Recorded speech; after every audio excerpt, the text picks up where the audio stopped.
آج کا جو عنوان ہے صلو علیہ وآلہ، یہ شیخ سعدی کی مارکۃ الآراء ایک ربائی کا آخری مصرع ہے، اور متواتر صدری روایات کے مطابق حضرت شیخ سعدی شیرازی چونکہ بہت بڑے شاعر تھے اور قادر الکلام شاعر تھے، آج صدیاں گزرنے کے بعد بھی آپ کی گلستہ اور بوستہ اور کریمہ آج بھی اسی طرح مقبول ہے جس طرح صدیوں قبل تھی۔ ورنہ کسی زمانے میں فردوسی کا شاہ نامہ پڑھا جاتا تھا، لیکن آج دنیا کو اور نئی نسل کو فردوسی کے شاہ نامے کا پتہ بھی نہیں ہے۔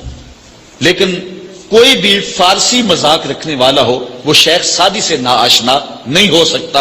ان کو جو مقبولیت تامہ ملی ہے، ایسے قادر الکلام شاعر کہ جس عنوان پر بھی آتے حد کرتے چلے جاتے۔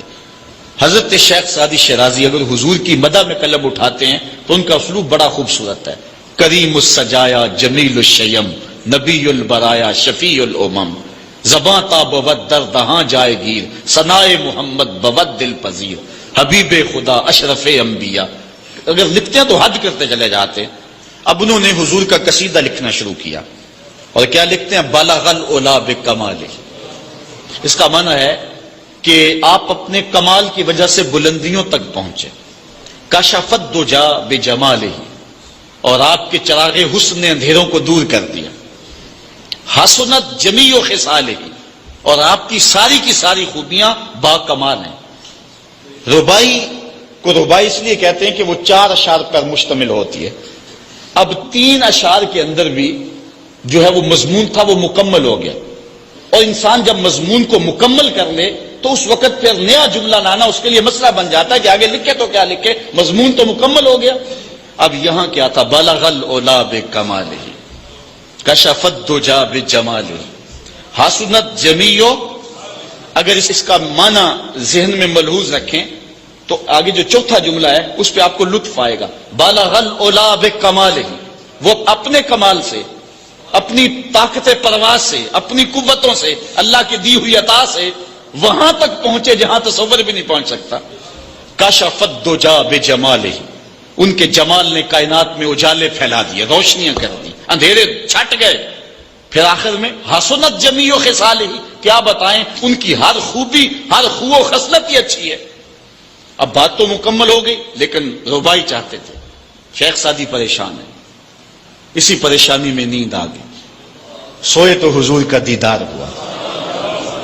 فرمایا سعدی آگے کہتے کیوں نہیں ہو؟ صلو علیہ وآلہ، صلو علیہ وآلہ۔ اور بنتا ہی یہ ہے، میں اصل خود بھی شاعری سے تعلق رکھتا ہوں، کسی زمانے میں کچھ لکھا بھی ہے، لیکن یہاں تھوڑا سا میں آپ کو اپنے ساتھ اس لیے سفر کروا رہا ہوں کہ آپ اقبال کے دیس کے باسی ہیں، اس لیے آپ سے ایسی باتیں میں کر لیتا ہوں، ورنہ بعض کا یہ ایسی باتیں نہیں چھڑتی، یہ مشکل ہوتی ہیں، لیکن آپ لوگوں کے خمیر اور مزاج کے اندر جو ہے یہ لذت اور یہ چاشنی موجود ہے۔ اب ذرا توجہ کیجئے، بلغ العلا بکمالہ، وہ بلندیوں پر پہنچ گئے۔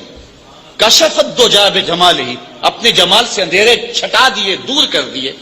حسنت جمیع خصالہ، کیا بتائیں ان کی ہر خوبی ہی با کمال ہے۔